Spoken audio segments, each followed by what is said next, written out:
Why confidence equals prioritizing your commitments and why you should be choosing yourself. So, if this is your first time here, welcome to the Confetti Collective. We are a digital media platform that inspires and empowers women like you to take ownership, take responsibility, and take up space in your life.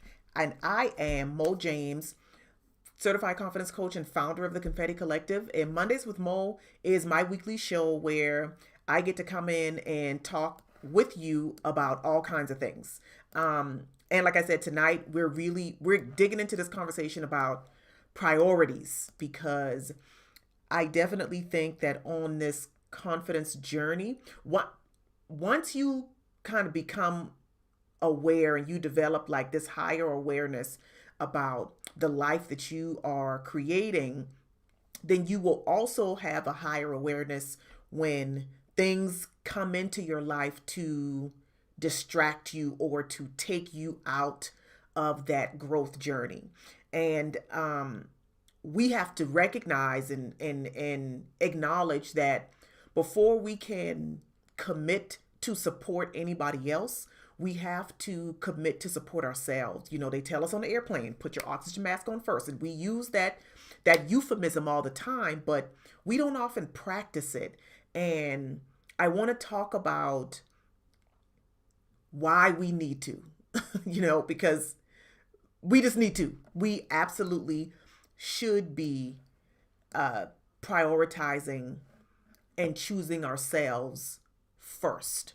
So this conversation was, for lack of a better word, inspired by what's happening right now, the stories that are floating around about Prince Harry and his wife Meghan Markle choosing to step away from their duties in the royal family, and the interview that Prince Harry just did with James Corden, and they'd have an upcoming interview with Oprah in about a week, I think. So one of the interesting things about the interview was Prince Harry saying that he recognized the toxicity of the environment that he brought his wife into. Not that he didn't, he had a keen awareness, he had a heightened awareness of the toxicity because that same environment, one would argue, caused his mother's death. So he went into his marriage. He had a heightened awareness. His spidey senses were way tuned in to the atmosphere and the environment of the media and how the way that the media handles people and people's stories could be deadly. So he talked about recognizing that the environment was toxic to his family. And he said, I did what any husband and father would do. I got my family out of there.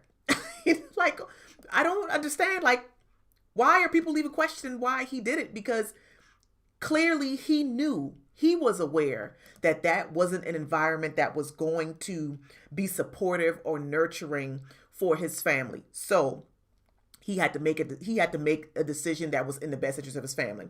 And I was listening to some other conversations about the upcoming interview and the one he just did, and somebody from the UK was talking about why in the UK people are really mad at them, like really mad at them for doing what they did.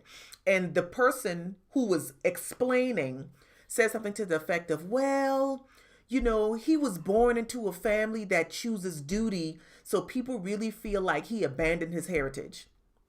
My immediate thought was, why is there no room for adults to choose for themselves? Why is there an expectation for this man, his wife, their babies to continue to show up and just fall in line with somebody else's commitments? Why?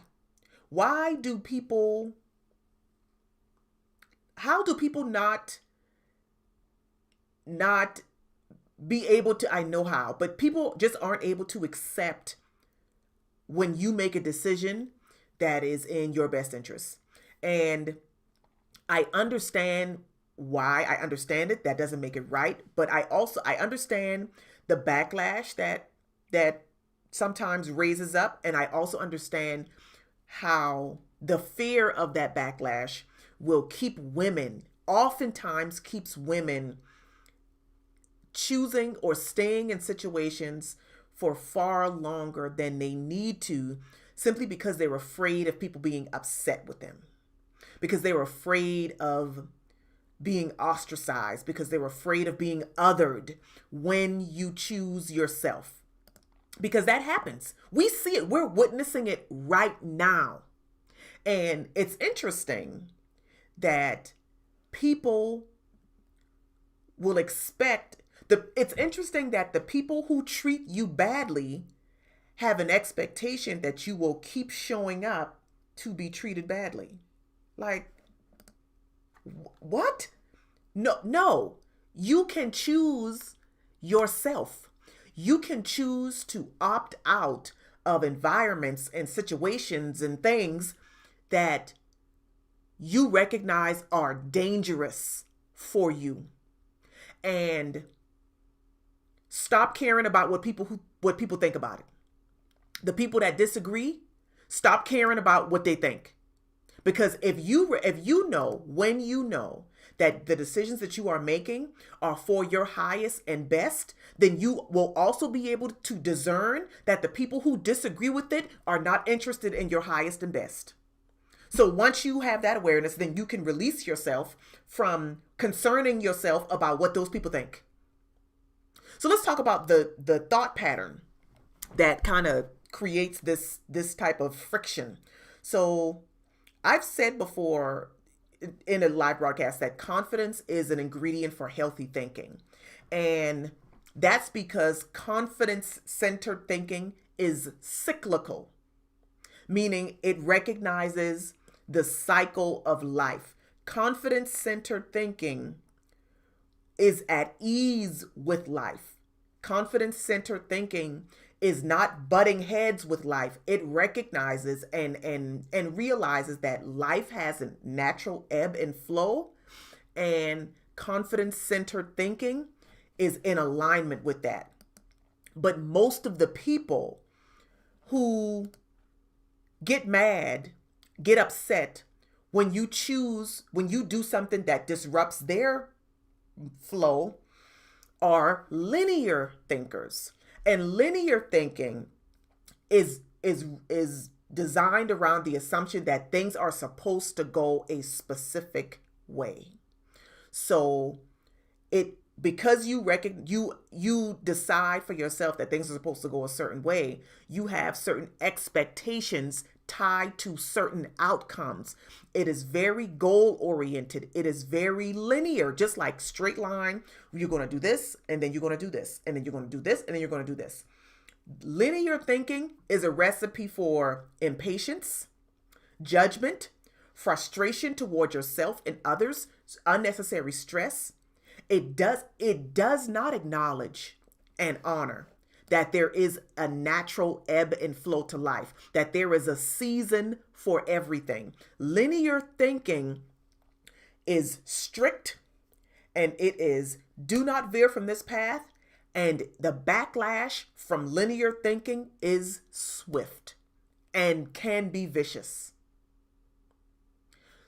So if you are watching this as a woman who knows right now that you are in a situation that you recognize is toxic to you, and you are afraid of choosing yourself, you are afraid of prioritizing the commitment to yourself because of the backlash, that I am here to tell you that you don't owe anybody your sacrifice. You don't owe anybody your allegiance while you're being treated badly. You don't owe anybody that. You owe it to yourself to choose yourself. You owe it to yourself to honor yourself. You owe it to yourself to acknowledge what you need. Because this is the thing. We think we don't think we're doing any damage to the other person the longer we stick around, even when we know that the situation is toxic. But we are damaging the other person too, because the other person will never have the opportunity to really explore themselves or to really learn and grow for themselves, because we keep showing up and keep signing up for situations that we know hurt us. And by us dishonoring ourselves, we create the environment for everybody else to do the same thing.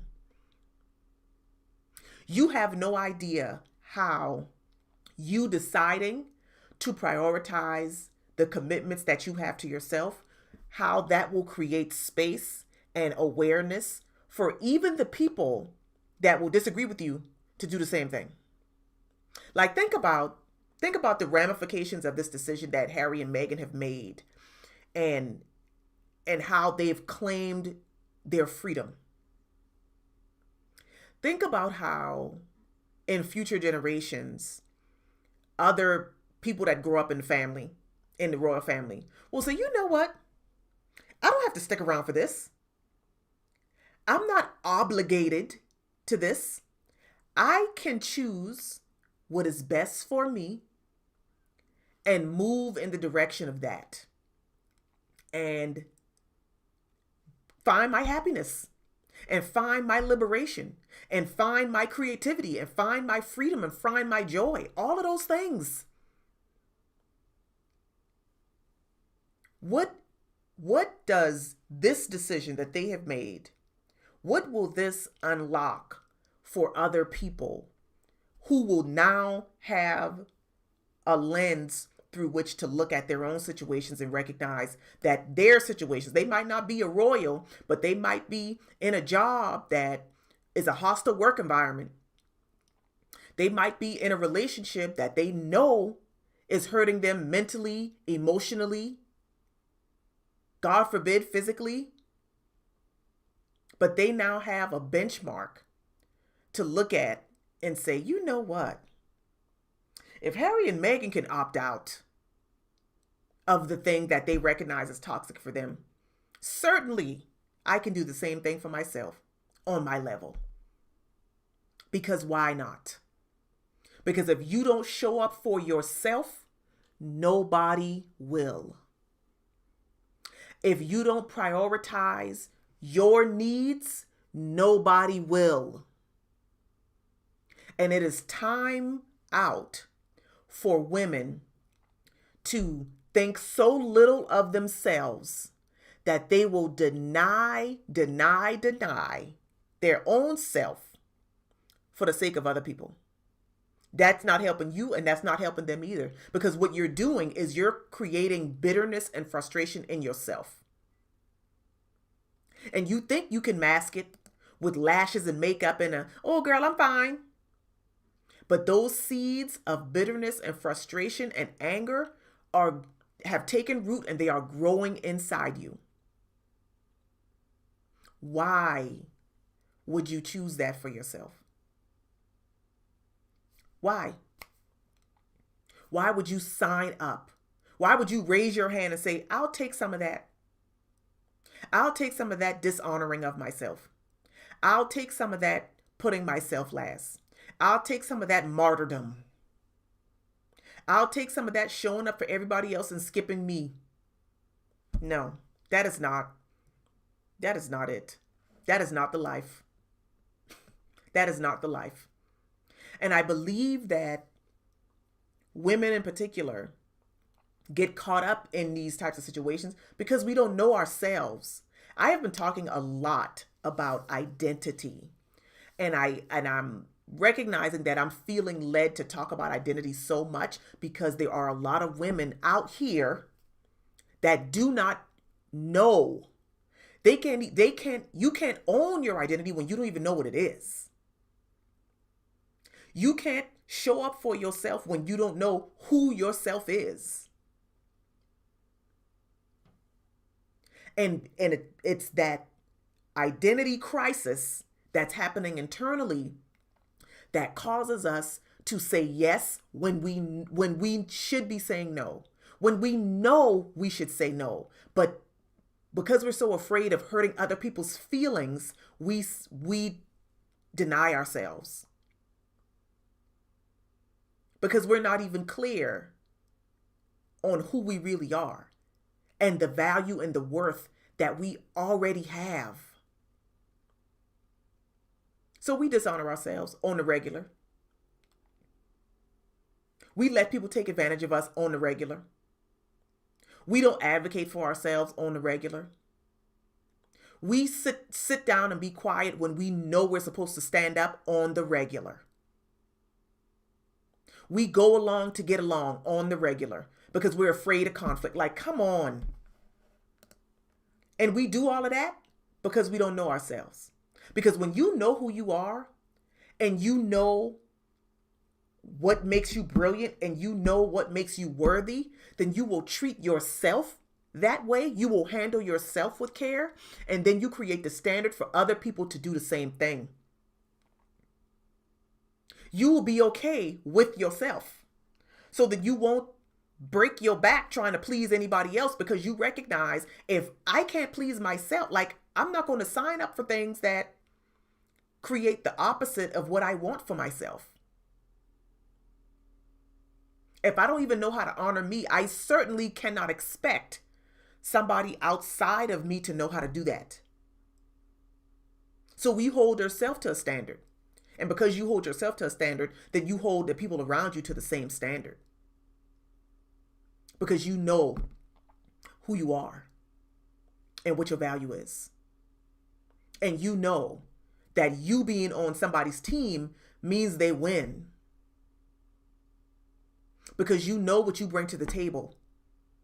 You know that the unique combination of experiences, expertise, and wisdom is a benefit. So you don't sell yourself short. You don't give yourself away. You don't treat yourself like you are worthless. You handle yourself with care. And because you do it, then everybody else that steps to you has no choice but to meet that standard. And it all starts with knowing who you are. Not attached to what you do for other people or how much money you make or what bag you have. It's not even about that, because those things can be taken away in an instant. You got to get clear on who you are, because you wouldn't possibly be able to commit to yourself when you don't know who yourself is. I have been having this identity thing has been coming up so much lately, and I just realized why.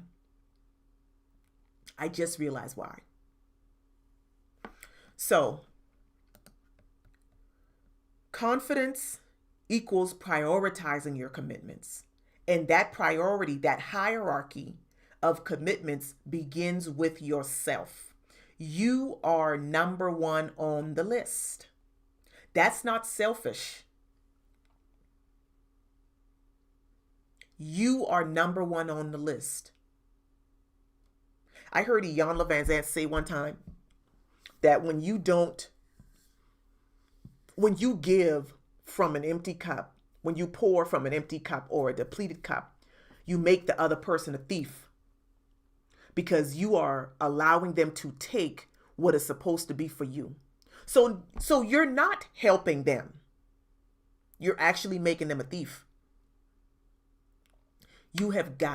We as women, on this first day of Women's History Month, we really have got to know who we are. We've got to discover that core identity of who we are. Because with that knowledge and that wisdom, everything else flows from it. Everything else flows from it. You won't even be pressed about people who have negative things to say about the decisions that you make for yourself. You won't even be pressed by it. You won't even be moved by it. Because you know who you are. And you know that the words of Other people don't define you. They don't change who you are. Your identity isn't rooted in what other people say about you. So, when you don't know yourself, you become disconnected from your true desires, and you also won't recognize when a situation is toxic, like Harry just said. He knows who he is. He knows what he wants out of life, and he's able to say, you know what, this is not even for me. When you don't know yourself, you carry the weight of other people's assignments for you. People will assign you roles in their orbit and expect you to keep showing up based on your assignment. And you won't even realize that the assignment is slowly chipping away at the greatness, the brilliance, the worthiness that is you. You won't even realize that every time you show up for the assignment, you are being plucked by a duck. A duck plucking you probably doesn't hurt as bad as something else with a sharp, pointy beak plucking you. But it still does damage. And if you keep collecting those pluckings, eventually it's going to harm you significantly. So I really want us in this season to really get clear on who we are, because when you know yourself, you can choose yourself. When you know yourself, you can prioritize the commitment to yourself, and you can choose her every time. It won't be hard to make decisions because you now have a barometer from which to measure everything, every obligation, every role that somebody is trying to assign to you. You have something to measure that against. And if it doesn't align with the who you are, then you can say no. And you don't have to worry about explaining anything. That's the other thing too. Again, confidence-centered thinking isn't rooted in what is like. It's not even rooted in other people's opinions. You don't weigh other people's opinions against the truth of your identity. Like the two doesn't even compare. But we do weigh other people's opinions, and we do weigh what other people assign to us and say to us, because we don't know who we are. We're not rooted in anything. And that is just a recipe for lowest common denominator living. And that's not the existence that you are here to have in this world. That's not why you are on this earth. But it's not enough for me to tell you that. It's not enough for me to say it. You have to believe it for yourself, and then be willing to go through that process to discover the truth of yourself, and then align everything in your life with that. And the rest of the stuff, like, whatever. So that's what I wanted to share. I want to leave you all with something. So depending on what time you are watching this broadcast, after you are done, think about the last time that you said yes when you should have said no. Think about the last time you didn't prioritize yourself, and let yourself process the feeling now that we have had this conversation. And I want you to remember that feeling the next time you have an opportunity to prioritize your commitments. Remember the feeling of knowing that you didn't do it the last time, and then make a different choice the next time. That's all I got. So I thank y'all so much for tuning in. I appreciate you for being a part of this collective.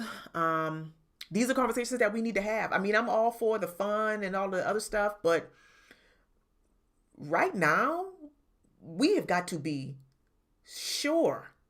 Our election has to be sure. Our identity has to be sure because everything else that is happening around us is determined to knock us out of that position. It's determined to knock us out of our worthiness and our significance. So we have to be even more determined to firmly plant ourselves in the soil of who we really are and prioritize, be committed to growing in that space. So that's all I've got. I thank y'all so much for being here. I appreciate every single one of you. I would love to hear your takeaways, your comments, your nuggets, whatever you got, whatever you heard. And let's keep this conversation going. There are links in the caption if you need more support with this process. There's a link to our digital self-discovery cards, and there is a link to booking a confidence clarity session with me if that's what you need. Let's honor ourselves by creating the environments that support the life that we desire. If it doesn't support the life that we desire, like, I don't want it. And let's be intentional about welcoming in the things that we know we need. So thank y'all so much for tuning in. I want to encourage you to take up space in your life, because if you don't, somebody else will. And then you'll be mad and frustrated and bitter. So get in the driver's seat, sis. This life is yours to drive. I will catch you all later.